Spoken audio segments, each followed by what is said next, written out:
Hola, buenos días. Em, bueno, me presento primero. Yo soy la licenciada María del Medina. Conmigo ya cursaron psicología médica, así que me van a recordar. Eh, en esta ocasión estamos en salud mental y psiquiatría, la asignatura que vamos a dar este semestre. Y el tema que van a ver conmigo es similar a lo que trabajamos en psicología médica, ¿sí? Vamos a tratar el ejercicio profesional y la salud mental. En cuanto a las competencias específicas, que es lo que queremos que ustedes logren en su eh, en el estudio de los temas que se van tratando para poder desempeñarse luego en la profesión. Tiene que ver con la posibilidad de respetar los derechos y la intimidad de los pacientes y la confidencialidad de la consulta médica, ¿sí? Temas muy importantes que hacen justamente a la relación médico-paciente básicamente. Los objetivos: brindar la máxima ayuda a los pacientes usuarios, anteponiendo los intereses de los mismos al suyo propio, respetando las diversidades culturales y sus creencias, respetar los derechos y la intimidad de los pacientes y la confidencialidad de la consulta médica. Identificar en todos los momentos la importancia de la familia y del medio ambiente socioeconómico cultural que rodea al paciente, persona usuaria de salud mental. Brindar apoyo y o contención al paciente y a su familia al transmitir la información, diagnóstico, pronóstico, tratamiento. Y señale las ventajas de trabajar de manera constructiva con otros profesionales de la salud, conformando equipos de trabajo para realizar trabajos en equipo, reconociendo la importancia de promover la salud mental y prevenir los trastornos psiquiátricos. Estos son los objetivos que buscamos lograr con el tema que vamos a desarrollar, ¿sí? Bien, en cuanto a los contenidos básicos esenciales que vamos a ver en este caso, la relación médico-paciente-familia, ¿sí? Vamos a ver la importancia que no es solo ver al paciente en cuanto consultante, sino también considerar todo su entorno, más cercano en este caso como la familia. La subjetividad del médico, comprometida en el acto profesional, el significado de la enfermedad en la vida del paciente usuario, proceso de comunicación, comunicación de diagnósticos y pronósticos desfavorables. Les vuelvo a decir, son temas que ya se trabajaron en psicología médica y ahora se trata de ahondar un poco más en eso. Puse esta frase como primera diapositiva porque me pareció que eh, encierra todo esto que nosotros vamos a empezar a ver o que ya veníamos viendo, ¿sí? Esto que tiene que ver, como dice Platón, el mayor error médico consiste en intentar curar el cuerpo sin intentar curar el alma. Por eso me pareció significativo, por esta cuestión de que no solamente tenemos que ver el síntoma orgánico con el cual se presenta la persona a la consulta, ¿sí? Ese dolor en el cuerpo que nos está manifestando, sino poder ver un poco más allá. Platón habla del alma.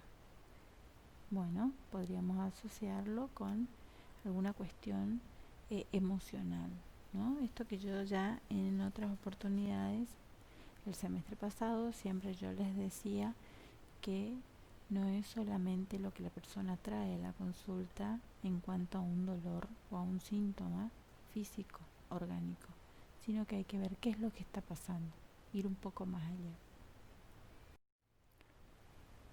En cuanto a la relación médico-paciente-familia, vamos a ver que, bueno, ¿qué es la relación médico-paciente en principio? ¿No? Es fundamental es el acto central de la medicina, ¿sí? Se podría decir que sobre cómo se establezca esa relación es que se va a ir dando, se va a ir desarrollando o llevando a cabo todo el proceso.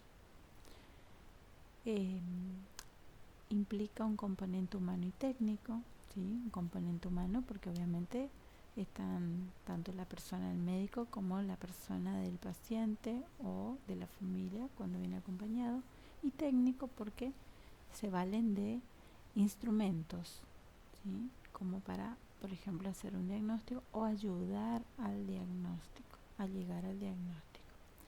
Está situado en un contexto específico, que en este caso es el clínico. ¿Por qué es importante el contexto? Porque, digamos, hay que darle esto que hablábamos hoy de en las competencias y en los objetivos. Trabajar el tema de la confidencialidad. No podemos en los pasillos de un hospital, del sanatorio, comenzar a hablar con el paciente y darle indicaciones o incluso darle el diagnóstico o leer un laboratorio, por ejemplo, que nos trae. Eso no habla de un posicionamiento ético de parte del médico y obviamente que se rompe la confidencialidad. Entonces, por eso es fundamental el contexto.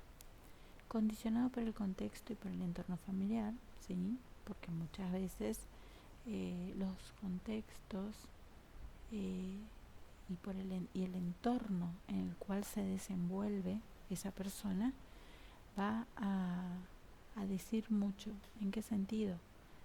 Nosotros tenemos que ver si cuando una persona va a iniciar un tratamiento, por ejemplo, tenemos el apoyo tanto del contexto como del entorno familiar. Y es un proceso de vinculación dinámico, ¿sí? Recuerden, ante todo son dos personas que obviamente esa vinculación va a ir variando en función también de cómo se vaya dando la confianza, cómo se vaya estableciendo esta alianza de trabajo. Bien. El ejercicio y la práctica médica entonces debe colocar su foco en el ser humano, ¿sí? Si bien hay avances tecnológicos, no debemos basarnos solamente en ellos para poder dar un diagnóstico, sino que estos avances tecnológicos, estos nuevos instrumentos o nuevos estudios de los cuales nosotros podemos valernos para ayudarnos al diagnóstico, tienen que ser herramientas, ¿sí? Que nos sirvan a nosotros para poder ayudar y mejorar la calidad de vida de un individuo. Entonces, la medicina es ciencia humana que se vale, sí, de otros campos científicos para su praxis, ¿sí? Que se, digamos, toma de otros campos científicos para poder, por ejemplo, poder dar un diagnóstico, poder indicar un tratamiento. Bien. Entonces, esto que decíamos, ¿no?, de la importancia al entorno del paciente, sobre todo toma valor acá el concepto de familia, ¿sí? Como el sistema de que el paciente forma parte.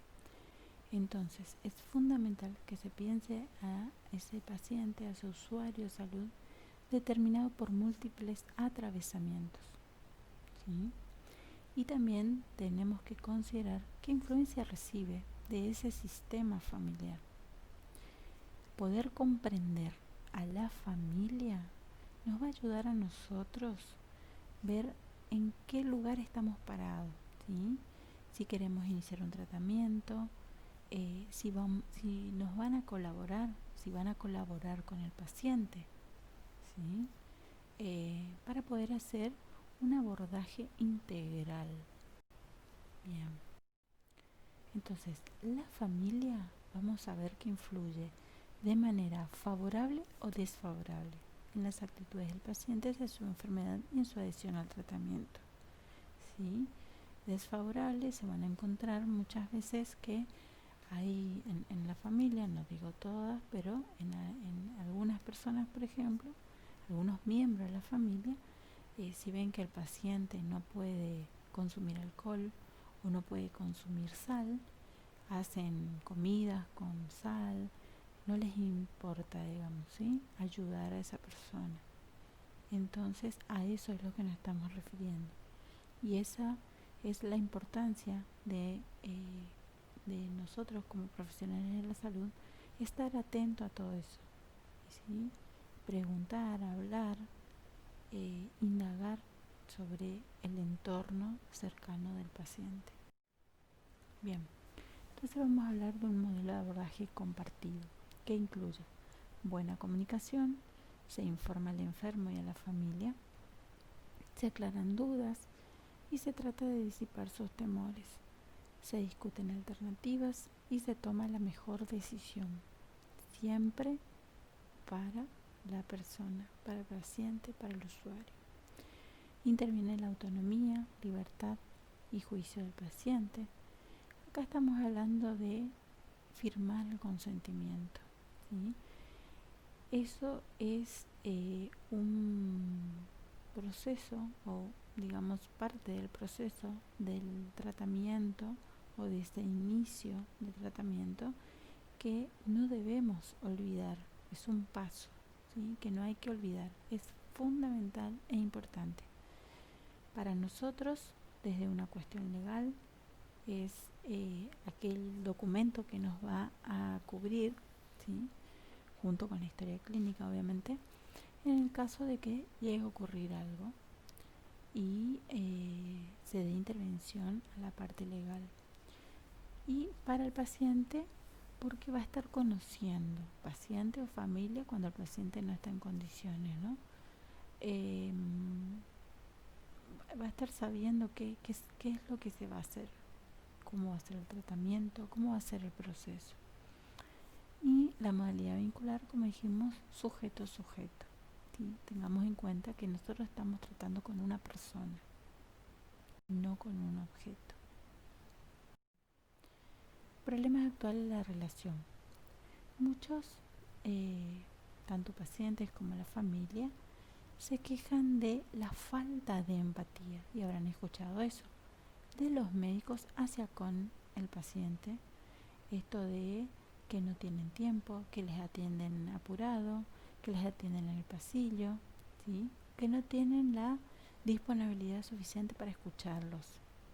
Y tampoco tienen en cuenta muchas veces lo que les está pasando, el sufrimiento que esa persona está teniendo, ¿sí? Entonces hablamos ahí de la empatía, otro punto fundamental que tenemos que tener en cuenta nosotros a la hora de relacionarnos con el paciente o con la familia. La subjetividad del médico comprometida en el acto profesional. Antes de seguir, me olvidé algo que tendría que haberles dicho al principio. Este Power es como un resumen, ¿sí? De los temas que vamos a ir dando. Para la actividad que van a encontrar en la guía de actividades en el aula virtual, tienen que leer la bibliografía, tienen la bibliografía complementaria, y como bibliografía obligatoria está la guía didáctica de lectura, ¿sí? Consideren este Power, consideren la guía de lectura para poder hacer la actividad que se les pide. Bien, seguimos entonces. La subjetividad del médico comprometida en el acto profesional.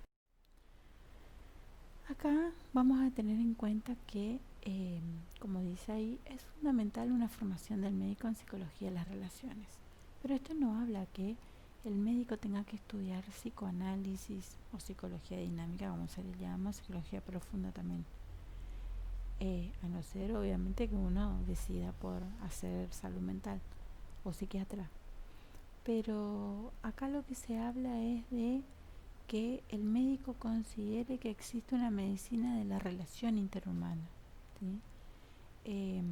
Y que la patología individual no puede prescindir de una visión global de la situación del enfermo, ¿sí? ¿De qué estamos hablando? Esto que decíamos al principio. Esta cuestión de no considerar solamente el síntoma o el dolor del cuerpo o del órgano que el paciente lleva a la consulta, sino poder ver todo su entorno, todo su mundo más cercano, ¿sí? Bueno, después vamos a ver el significado de la enfermedad en la vida del paciente usuario. Tengamos en cuenta que la enfermedad se le presenta al paciente como un impacto, ¿sí? Que ese impacto va a estar dado por el significado y la ubicación dentro del contexto personal. Es decir, cómo va a reaccionar a la enfermedad va a tener que ver con eso. ¿Qué significado le da, por un lado? Porque no todos los pacientes significan de la misma manera lo que les está pasando. Y también cómo está esa persona en su contexto personal. ¿Qué le está pasando? Si está pasando por algún problema, ya sea personal, ya sea un problema familiar. Todo eso va a impactar y va a implicar, digamos, un significado.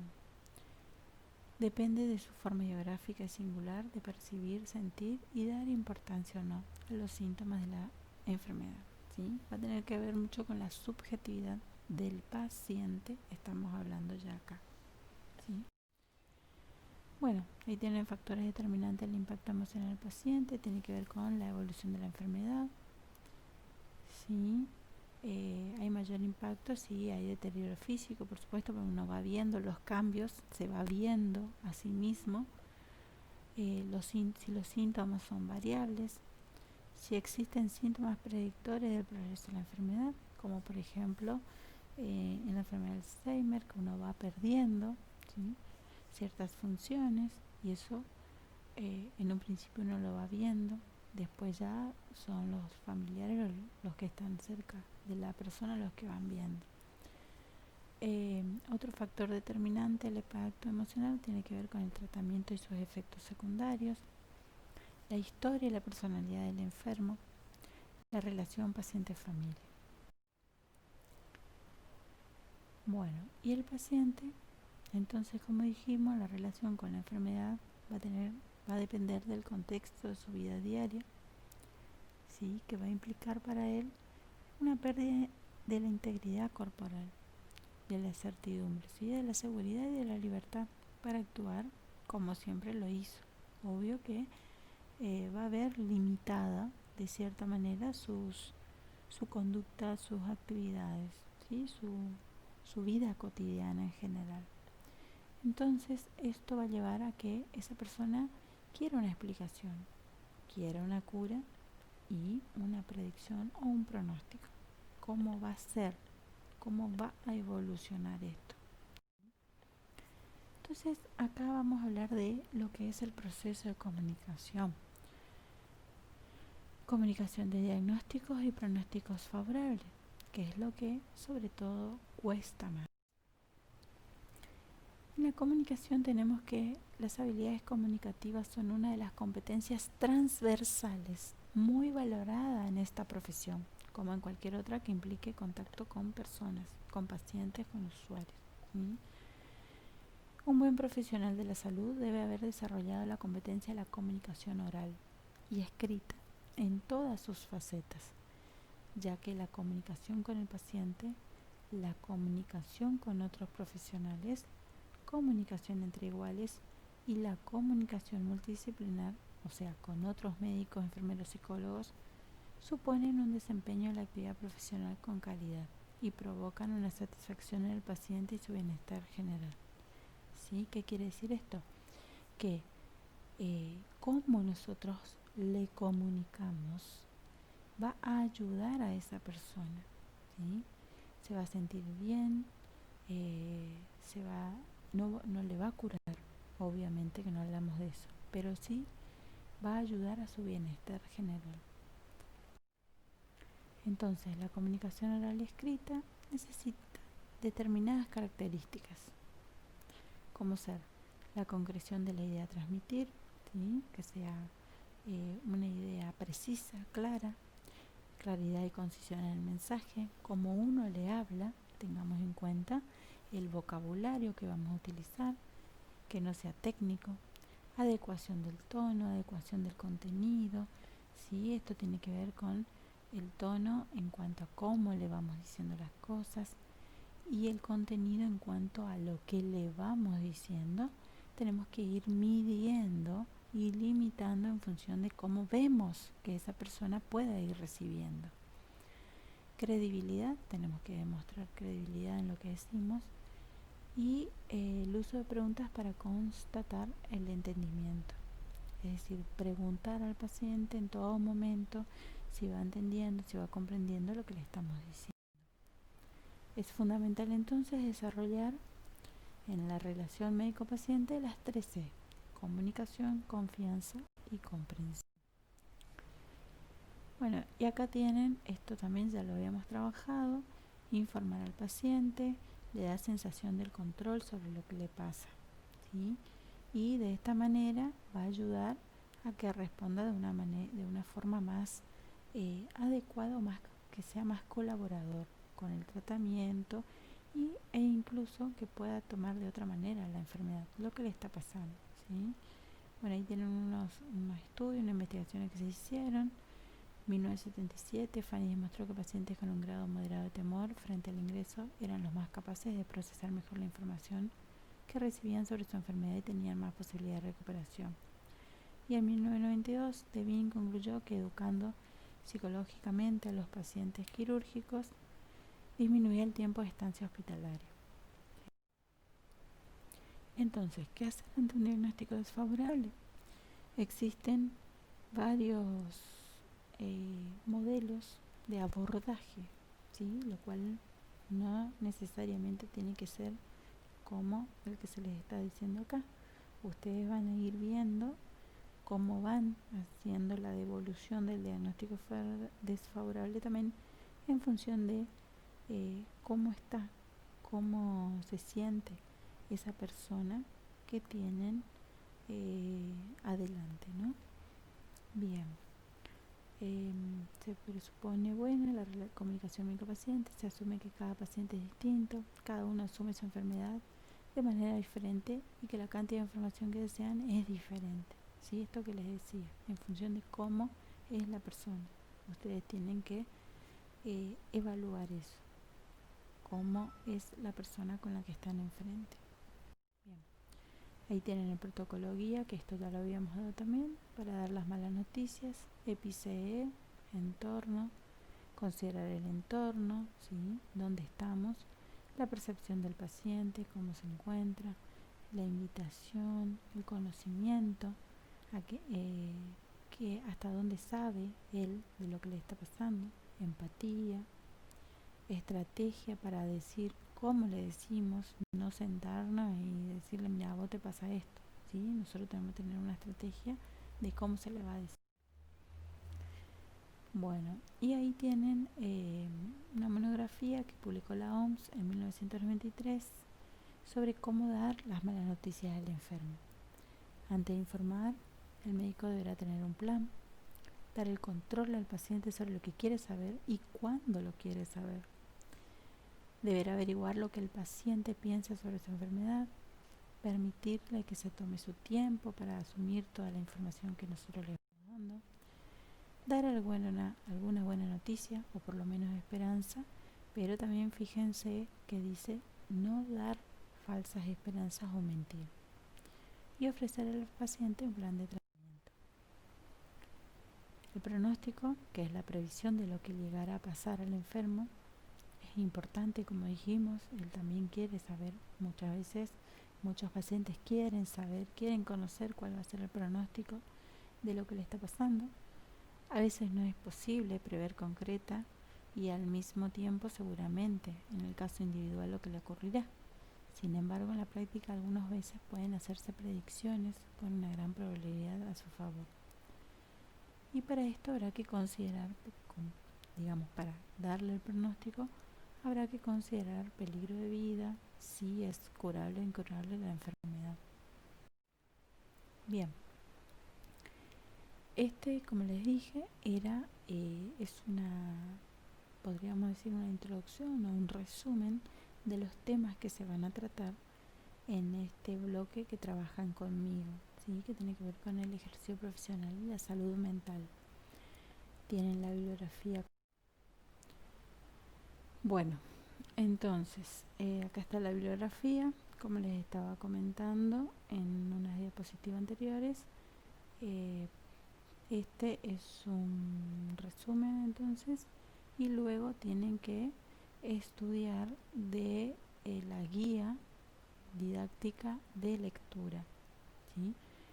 Pueden, el que quiere, para expandir, digamos, un poco más, o para explayarse un poco más en los temas que están en la guía de lectura, obviamente acá tiene la bibliografía que vamos a trabajar.